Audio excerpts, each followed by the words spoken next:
Večinoma je predanost delu tisto, kar odlikuje medicinske sestre, zato je direktorica zdravstvenega doma njihovo stavko podprla.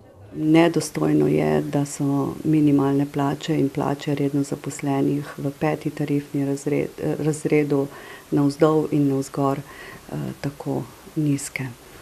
Za delo, ki je osebno, a ne v zdravstvu. Dejansko zdravstvena nega in vsi ostali sodelavci v zdravstvu jemljajo to kot poslanstvo, ne samo kot služba. Zaradi zagotavljanja neprekinjenega zdravstvenega varstva imajo v tem poklicu predvsem manj prostih koncev tedna kot v drugih službah. Zato njihov status ne bi smeli enačiti z uradništvom. Stavkovne zahteve so tudi sprejem teh normativov, da bi bili prepoznani, da bi bili tudi plačani glede na naše znanje, ki ga morajo vseskozi dopolnjevati. Sestre vseskozi izobražujemo, tudi diplomiran kader ima za podaljšanje tako imenovanih licenc, obvezne vsebine, ki mora doseči določeno število točk, tako da izobraževanje ni nikoli konec.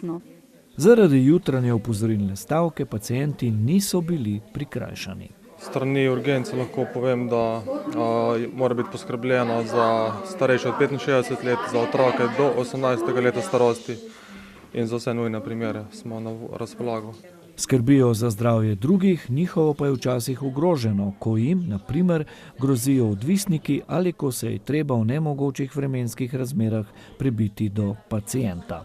Diplomirani zdravstvenik na urgenci ima 1100 evrov neto plače, medicinska sestra z 10 leti delovne dobe pa okrog 800 evrov.